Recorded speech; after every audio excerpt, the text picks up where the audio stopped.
Move it, troopers! On the double! Fire!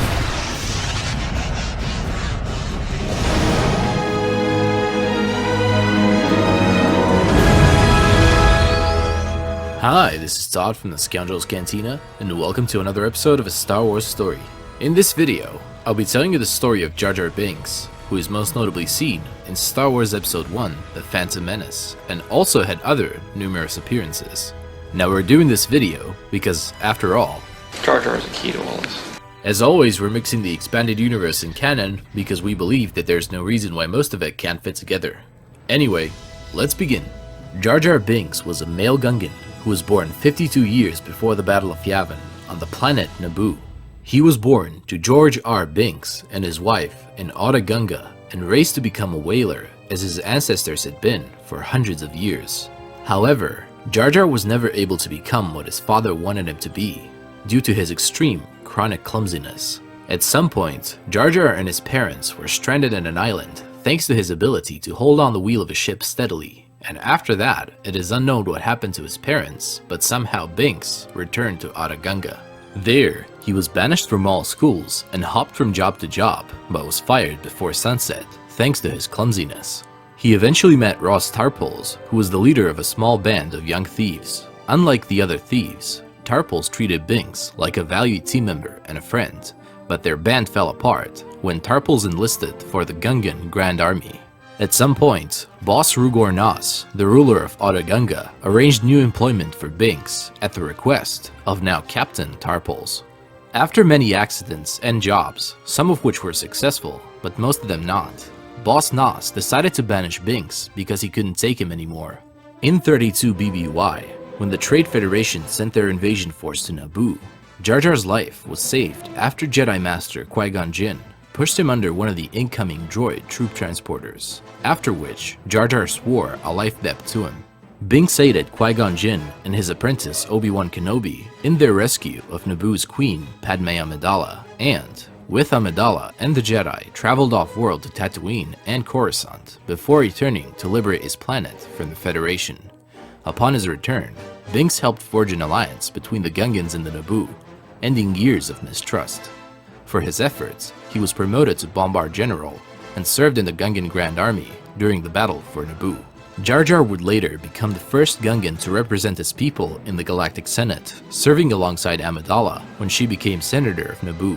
The emerging political crisis between the Galactic Republic and the Separatist movement saw Amidala, an outspoken critic of the military build-up, become a target for assassination. Amidala went into hiding, leaving Jar Jar to speak for Naboo in the Senate. The Gungan was manipulated by Supreme Chancellor Palpatine, who was secretly the Sith Lord Darth Sidious, into proposing that the Senate give the Chancellor emergency powers that would allow him to create an army to combat the Separatists. This act led to the creation of the Clone Army, deployed by the Republic during the Clone Wars, a war enraged by Palpatine himself to amass total control over the galaxy. During the Clone Wars, Binks served in diplomatic roles, such as in the mission to recruit Toydaria as a supply staging base to aid the Twi'leks and Ryloth, as well as accompanying Padme to Rhodia, where he was forced to pretend to be a Jedi to survive the Separatist attack. He was present on Naboo during the Blue Shadow virus crisis, which was engineered by Dr. Nuvo Vindi, and also helped avert war between the Gungans and the Naboo, the second time when lies spread that the Gungans joined the Separatist cause. On a mission to Florum, he acted as a chief negotiator when delivering spice to Hondo's pirates for the exchange of the Sith Lord Count Dooku, and was also present at the Battle of Mon Calamari. Most notably, Jar Jar was involved in the mission to Bardada, where his love interest, Queen Julia, who was of a Force-sensitive race, was in danger alongside her people. Accompanied by Mace Windu, Binks and the Jedi Master managed to save the Queen and defeat Mother Talzin, who was originally behind the plot. During the last days of the Galactic Republic, Jar Binks continued to serve as the Gungan representative on the Naboo delegation.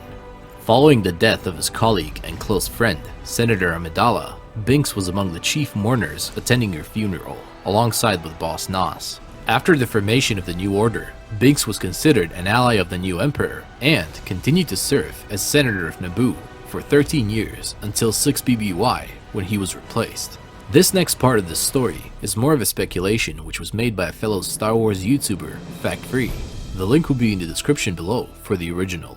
In the 13-year time period, Jar Jar found out that all of the Force sensitives had been totally wiped out by the Empire, including his love, Queen Julia. It is at that moment that Binks realizes what the Empire really is. Because of his stupidity, he openly speaks against the Emperor, but is silenced by the crowd of the senators calling him a traitor. Even Bail Organa and Mon Mothma speak against Jar Jar to reinforce their loyalty to the Emperor to keep their rising rebellion a secret. Palpatine doesn't eliminate Binks because he's of no threat to him, and Binks ends up resigning in 6BBY. Jar Jar Binks is remembered as a hero by the Rebel Alliance for openly speaking out against the tyranny of the Empire. Speculation part is over. Jar Jar Binks lived to see the day when the Rebel Alliance brought peace to the galaxy in 4ABY. Anyway guys, this is it on the story of Jar Jar Binks, and we hope you all enjoyed it and learned something new about the vast galaxy of Star Wars. If you want to support this channel, hit that subscribe button for even more videos like this one, and remember guys, God is awesome, may the Force be with you always, and we'll see you in another video. You Rebel Scum. This party's over.